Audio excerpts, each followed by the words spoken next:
লোক আছে ঈদ আসতেছে না সামনে, অনেক অনেক মালামাল স্টক করে রাখবে, একদম গোপনে বস্তার পর বস্তা ঢোকায় রাখবে, সময় আসলে দাম বাড়াই দিব।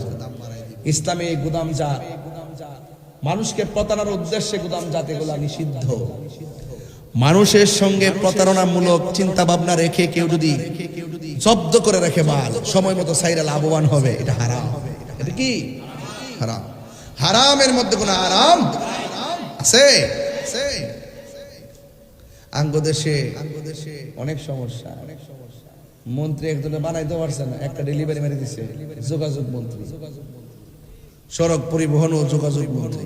উনি আইসে কইতেছে, কই পরিবহনের যে সাদা আছে না, যদি কেউ সমঝোতার ভিত্তিতে যদি কেউ লেনাদেনা করে তাইলে এটা সমস্যা নাই।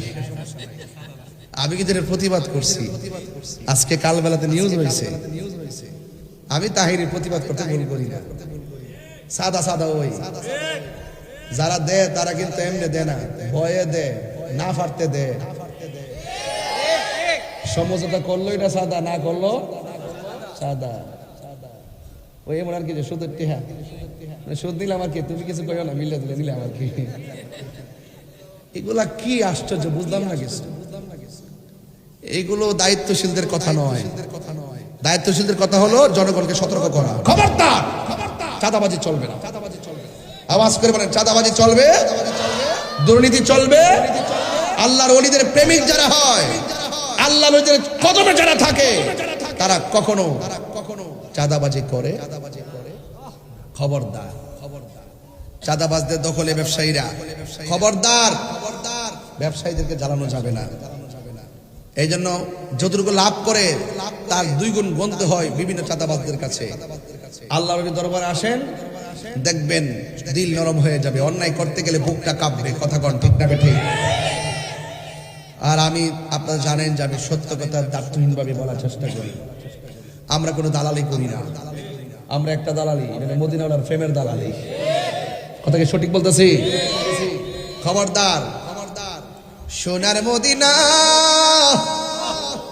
বহু দূরে, কিন্তু মদিনাওয়ালা। আমার যুবকগুলা কোথায়? যুবকগুলো সবাই বলেন, সোনার মদিনা।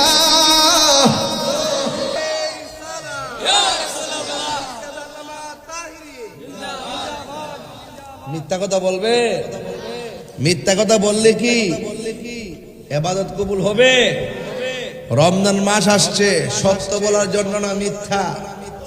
আরো জোরে, সত্য না মিথ্যা?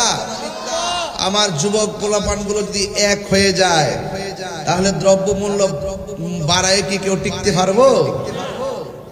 জুলুম নির্যাতন করে কি কেউ পার পাবে? এবং কোন দুর্নীতি করতে পারবে? পারবে না। কত? 180। ডিমের থেকেও বেশি না? লেবু, লেবু আনছে আজকে 200 করে। ভালোই তো হয়েছে। পেঁয়াজ, লেবু, শসা এবং লাল শাক, নীল শাক, পালং শাক, এগুলো যদি দাম বাড়ায় দেয়, সবাই একসাথে মিললে 5 দিন খাওয়ান বন্ধ করে দিবে। দেখবেন পরে পচে যাবে। আর কখনো জুলুম করে এই দ্রব্যমূল্যের দাম বাড়াবে না। কিন্তু আমরা পারি না। আমরা যখন সারা জীবনে পারি, কিন্তু যখন আমাদের উপলক্ষ আসে তখন আমরা আর না খায়া পারি না। হ্যাঁ, তবে একটা কথা বলি, ইনসাফ ভিত্তিক যদি ব্যবসা না হয়, আপনি দাম বাড়াইতে পারবেন, বরকত হবে না। এই কথা কোন ঠিক না বেটে? ইনসাফ ভিত্তিক যদি আপনার বিজনেস না হয়, আপনার ব্যবসায় যতই টাকা হোক না কেন বরকত হবে না। আমাদের দেশে সুযোগ সন্ধানী বহুত ব্যবসায়ী আছে, আবার